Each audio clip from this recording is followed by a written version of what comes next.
thank you for coming. Thank you for those awesome words of affirmation. I appreciate those. But for those of you who don't know me, my name is Brady David Hensley.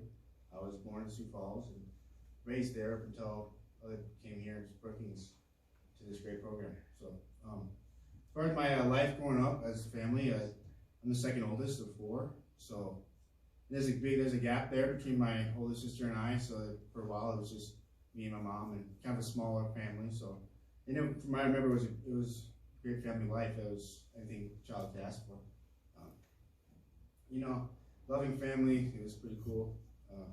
Events, did all these things with my family. So it's pretty cool. Thing is, I was in like sports in like grade school and stuff, but I guess I didn't really pursue sports after that. But I was in like all sorts of different kinds of stuff, like softball and baseball one year and stuff. And so I thought that was pretty good. I really enjoyed the softball league. I was saying it was a fast pitch for boys, which is kind of like unknown anymore. You don't really see that anymore. For boys, anyway. It is a men's league. I substituted one time for Eric. That was kind of cool. Yeah, looped one down the first base line because I swung very late. So I didn't play again that day. But for school academic wise, never was the scholarly student. I didn't do too well with the homework and things like that. I didn't do actually, matter of fact, I didn't really do any of it. A lot of it did not get done. School, I gotta be honest, I kind of resented. I'll be honest. Even up to this point, where school which kind of pointed to what Brother Ian was saying, that my attitude in the first classroom, my first several months here were poor. Confidence in that area was very low, and so that kind of kept me from really learning and grasping. That has changed a lot. I have learned a lot about myself as far as who I am, especially, and that's all thanks to God. There's just no point. There's no other reason for that. Because he's definitely taught me a lot of things through experiences and through struggles. So I guess back to my life, my childhood. Timeline is kind of unknown, but my parents divorced. I think I was a freshman, probably. I don't even know. It was like about 7 years ago now, and I think things changed quite a bit. I feel like it changed quite a bit for me, kind of adding that to parents. Then because at the time my dad moved out, and then it was kind of different. I had a lot of time when my parents split up. There was a lot of free time for a 15-year-old boy or however old I was. I think I had a car too, so. I think, the structure kind of fell apart there, I think, and this is kind of what I remember. I just remember there was a lot of free time. There was a lot of things, that I did. So it was definitely just a change. It was a change there. And so I guess I kind of started to, and I think a lot of it goes into just, there was some right down the line where my courage and confidence in myself, things were not getting met. See, it was like, and that's clear to me. I actually learned that through the program, that there was definitely, seemed to have been this missing piece of me that I did not carry on into high school, or especially afterwards. It didn't high school was, I always thought it was a waste of time, because it was. I mean, I didn't do the work. I didn't apply myself. There was no application of the effort, and I just went through the motions of high school. See, I just didn't hand in any work. Freshman year, actually, was able to pass that just barely, only because it's an 8th grade part 2. I don't know if it's what it's like when you're at high school, but at Washington High School, freshman year is 8th grade part 2 because they don't let you fail. And I learned that sophomore year. I'm getting to the point here. I failed sophomore year miserably because they weren't on me. And freshman year, like they were, after school programs, you have to do the work. 8th grade, and 10 to 12, you're on your own. And I jumped out of the nets and I flattened on my face because then there was no work. I remember I failed sophomore year pretty miserably. I didn't even pass the class. I don't think I failed speech class. It was great. I had fun in that though. With the academics, anyway, but also at the same time, I began to get into things that I should have done, shouldn't have gotten into, sophomore, things like that. Started to, it just, it's like, it's kind of hard to explain. I don't really know how to explain it, except that I was like, I felt like thinking back, I was on my own, and I kind of in high school, but there was still family there, obviously, and it was just, so I got into like some things I shouldn't have got into, and then it kind of just, as I say, it fit the needs that I did not have, so it was no shock to me that I hugged on to that feeling, the false feeling that chemicals do for you, and I basically for all through high school did some partying kind of like sort of thing, partying. So and then also, but then it started out that way as a fun high school thing, but then unfortunately, what happened was it almost seemed like I started to isolate the more I started to use. So now I became kind of following the crowd, and then became, I was dependent on it. And through all these chemicals I used, and they had hopped around a lot, but the one that I kind of want to touch on is the one that really gave me a tough time was, especially the latter 2 years before coming in here, the cough medicine that I got into was really, that's what really got me. Like that was basically the killer. That's what really took me down. So, and I didn't realize how bad it was until here, right? So it was bad. It was really bad. So I was so lost, and literally I didn't know, like as far as who I was, what my purpose was.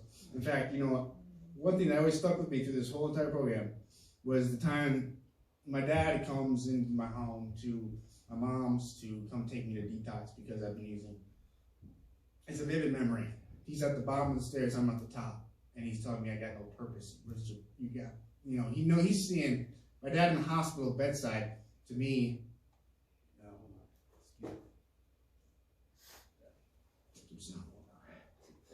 my dad actually, he knew, he's seen it, he saw what he knew that my purpose was, I didn't have basically, I didn't have the tools outside of high school to be able to set me on my feet to adulthood, and so I still kept clinging on to the things that I thought were the answer, because it got so bad to where it was my life. This is how I get my courage. This is how I'm gonna talk to people. This is how I'm gonna function. But I had it backwards. You know that now. It was actually all the while destroying me quicker and quicker each day, to the point where it was a common thing to be in the ER room. That was where I lived, besides Walmart. But that's where I was at a lot. That's where it came down to. And at this time last year, exactly 1 year ago this month, was probably the biggest scare that I had. I was in a sober living home, just got out of treatment in Wisconsin, and I had messed up, and one bad night, I had still been going to court stuff, and it was really stressing me out. And it's no surprise that I had fallen, because I did not have the Lord. Even after numerous secular treatments, there was things missing from them. But anyway, I was angry one night in my room at this sober living home, and it's a nice place too. And I just remember I just was mad and angry, and then on an impulse decision decided to buy alcohol and drink in excess, to the point where I would woke up in an ER room with a ventilator, because I guess I had been found unresponsive in the winter time without a car. I don't know how the story goes. I don't know what happened, but I just know that I was almost dead. But by the grace of God, He lifted me out of that. Because I have no recollection of it. It will never come back. But I do remember just the moment before I had blacked out, and then when I was waking up, to seeing my family looking over me, and I don't mean to be like oppressive, but just that's kind of how where it got down to. Mm-hmm. It was either and it just so happened in March of that year, 2 months later, I came into here, and I remember Carly. Actually, you know what? Carly is my case manager, and I really thank her a lot. No. Hands down. She didn't give up on me when I did. So there was a lot of times when I wondered why she was still helping. Like, Carly, you ain't gonna help me. Like, seriously. Anyway, she was the one who referred this place through, I believe it was maybe a coworker of hers, told her about Teen Challenge. I had never heard of Teen Challenge in my life. These times I was going through a drug use and treatment, Teen Challenge had never caught wind through my ear hole. And never once did the name Teen Challenge ever come up until that time in her office, when she gave me the options of, I think it was a Summit Oaks and a 6-month program and a 16-month program called Teen Challenge. And I did, I thought the one was too long and the other one was way too long, and that not applicable. I'm not a teenager. So that's what I thought. So Teen Challenge, I thought I'd be a teenager. I wasn't. I was 22, but no, that's not what it is. And I'm glad I did. Teen Challenge was where I went, and 10 months later, I get to stand up here and basically say how thankful I am to be here. I thank the school staff for being on me, being on, and not let me, like Brother Ian, that time in that little office, that when I told you I hated writing, I used the word hate, and don't ever use that word in here.